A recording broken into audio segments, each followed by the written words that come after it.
Hello, ഞാനിന്ന് വന്നിരിക്കുന്നതേ ഒരു പപ്പടം കറി ഉണ്ടാക്കാനായിട്ടാണ്. പപ്പടം കറി ഉണ്ടാക്കി നമുക്ക് നോക്കിയാലോ. അതിനായിട്ട് പപ്പടം വേണം. പിന്നെ കുറച്ച് ഞാൻ ഒരു 4 സ്പൂൺ തേങ്ങ എടുത്തിട്ടുണ്ട്, ഒരു 3 സ്പൂൺ മല്ലിപ്പൊടി, ഒരു കാശ്മീരി 1 സ്പൂണ്, കുറച്ച് കുരുമുളക് പൊടി, കുറച്ച് മഞ്ഞൾപ്പൊടി ഒക്കെ എടുത്ത് നമ്മൾ ഈ തീയലുണ്ടാക്കൂലേ, സെയിം സംഭവം തന്നെയാണ്. ഇതെല്ലാം കൂടി ഒന്ന് വറുത്തെടുക്കുക. തേങ്ങ വറുത്തതിന് ശേഷം പൊടികളെല്ലാം വറുക്കുക. അതിന് ശേഷം അത് അവിടെ വെക്കുക, തണുക്കട്ടെ, അത് അവിടെ ഇരുന്ന്.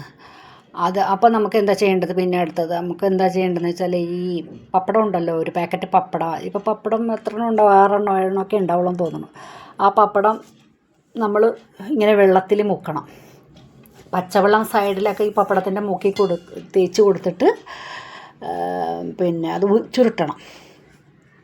ചുരുട്ടിയിട്ട് നമ്മളത് മുറിച്ചെടുക്കണം. കത്രിക കൊണ്ട് മുറിച്ചെടുക്കണം.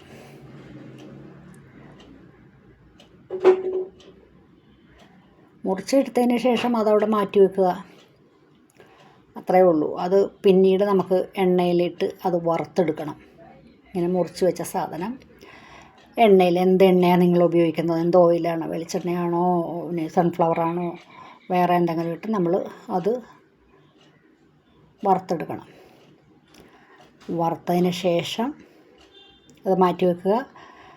അതിന് ശേഷം നമ്മൾ എന്തെന്നാണ്, കുറച്ച് ഈ വറുത്ത് വെച്ച സാധനങ്ങളെല്ലാം ഉണ്ടല്ലോ, തേങ്ങ, മല്ലി, മുളക് പൊടി എല്ലാം കൂടി വറുത്ത് വെച്ചിട്ടുണ്ട്.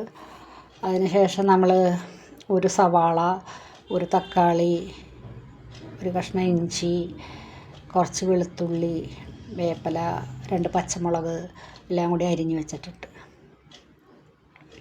ഇതെല്ലാം നമ്മളൊന്ന് വറുത്തുകൊണ്ട് വരണം. തേങ്ങയും മല്ലിയും മുളകും മസാലപ്പൊടിയും എല്ലാം കൂടി വറുത്ത് വെച്ചിട്ടില്ലേ, അത് നമുക്ക് അരച്ച് കൊണ്ടുവരണം. അത് മാറ്റി വെക്കുക. അതിന് ശേഷം നമ്മൾ എന്താ ചെയ്യാൻ പോണത്, പപ്പടം വറുക്കാൻ പോവുക.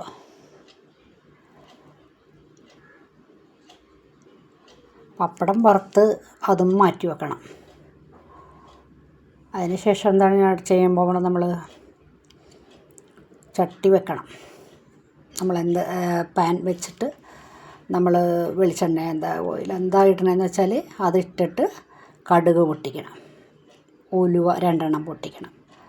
അതിന് ശേഷം നമ്മുടെ തക്കാളി, സവാള, പച്ചമുളക്, വേപ്പില, ഉള്ളി സകലതും നമ്മൾ വഴറ്റിയിട്ട് പിന്നെ ഈ പൊട്ടറ്റോ ഉണ്ടല്ലോ, പൊട്ടറ്റോ നമ്മളതിലേക്ക് ചേർക്കുന്നു. ചേർത്തിട്ട് നമ്മൾ വെള്ളമൊഴിച്ച് അത് വേവിക്കണം. വെന്ത് നന്നായിട്ട് വേകണം. കുക്കറിലാണെങ്കിൽ നല്ല കാര്യമായിരുന്നു. കുക്കറിൽ ഞാൻ ഇട്ടില്ല, ഞാൻ ഇതിൽ തന്നെ, ഈ പാത്രത്തിൽ തന്നെ ഇട്ട് വേവിച്ചത്. അത് വെന്ത് വരുമ്പോൾ ഈ അരച്ച് വെച്ചിരിക്കുന്ന മസാലയുണ്ടല്ലോ, അതും കൂടി ചേർക്കുക. അത്രയേ ഉള്ളൂ. നിങ്ങളെല്ലാവരും ചെയ്തു നോക്കണം കേട്ടോ. എനിക്ക് ലൈക്കും കമൻറ്റും ഒക്കെ തരണം. പിന്നെ സബ്സ്ക്രൈബ് ചെയ്യാത്തവർ സബ്സ്ക്രൈബ് ചെയ്യണം. എൻ്റെ വീഡിയോ നിങ്ങൾ ഫുള്ളും കാണണം, മുഴുവനും കാണണം കേട്ടോ. സവാളയും ടൊമാറ്റോ ഒക്കെ വഴന്ന് വന്നതിന് ശേഷം ഈ പൊട്ടാറ്റോയും കൂടി ഇട്ട് നമ്മൾ ഒന്ന് വഴറ്റും. അതൊന്ന് വെന്ത് കഴിയുമ്പോൾ നമ്മൾ അടച്ച് വെച്ച് കുറച്ച് വെള്ളം ഒഴിച്ച് അടച്ച് വെച്ചത് വേകണം, നന്നായിട്ട് വേകണം. ഇനി ഇത് കുക്കറിലാണെങ്കിൽ പെട്ടെന്ന് വേകും. ഞാൻ കുക്കറിലിട്ടില്ല, ഇതിൽ തന്നെ ഇട്ടിട്ടാണ് ഞാൻ വേവിച്ചത്. എന്നിട്ട് അരച്ച് വെച്ച മസാലയും അതിലേക്ക് ചേർക്കുക. അത്രയേ ഉള്ളൂ. മസാല ചേർത്ത് പിന്നെ ഞാൻ ഉപ്പ് പോരെങ്കിൽ നമ്മൾ കുറച്ച് ഉപ്പിടുക. പപ്പടത്തിന് ഉപ്പുണ്ട്, അപ്പോൾ ആവശ്യത്തിന് ഉപ്പിട്ടാൽ മതി. പിന്നെ ഞാനൊരു സ്വല്പം പഞ്ചസാര ഇട്ടിട്ടുണ്ട്. ഒരു ഇത്തിരി ചെറുനാരങ്ങ നീര്, ലൈം ജ്യൂസ് 2-3 തുള്ളി ഞാൻ അതിലിട്ടിട്ടുണ്ട്. പുളിയൊന്നും അതിലിട്ടിട്ടില്ല, പുളി ചേർത്തിട്ടില്ല.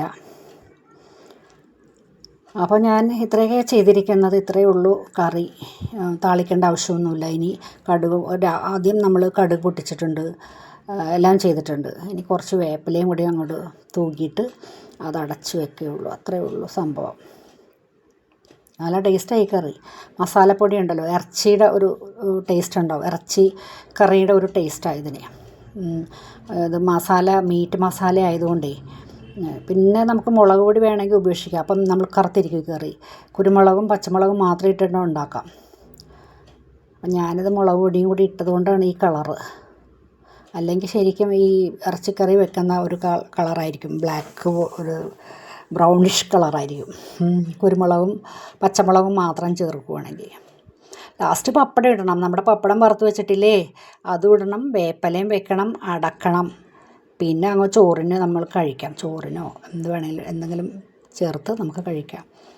അപ്പം ജോജൂട്ടൻ അവിടെ അടുത്ത് വന്നിരിക്കുന്നുണ്ട്. അപ്പോൾ അവനെ ഒന്ന് ടേസ്റ്റ് ചെയ്യാൻ വിളിച്ച് ഞാൻ. വന്ന് കൊച്ചിന് ഞാൻ കുറച്ച് കയ്യിൽ, ചൂട് വരുമോ കയ്യിലെന്ന്. അപ്പോൾ ഞാൻ കയ്യിൽ വെച്ച് കൊടുത്തപ്പോൾ അവൻ കഴിച്ചു. ടേസ്റ്റ് ഉണ്ടെന്നൊക്കെ പറഞ്ഞു. അങ്ങനെ അപ്പം നിങ്ങളെല്ലാവരും ഇത് ഉണ്ടാക്കി നോക്കണേ കേട്ടോ. ഞാനിനി അടുത്തൊരു വീഡിയോ ആയിട്ട് വരാം കേട്ടോ. താങ്ക് യു എല്ലാവർക്കും. താങ്ക് യു കേട്ടോ. എല്ലാവരും കഴിച്ച് നോക്കൂ, കണ്ടു നോക്കൂ. ഓക്കേ. ജോജൂട്ടൻ കൈ നീട്ടിയിരിക്കുക. അതിനെ കുറച്ചിട്ട് കൊടുത്തോളൂ, അവന് പൊള്ളുമോ എന്നൊരു പേടി. സൂപ്പർ എന്ന് പറഞ്ഞ്. Okay, thank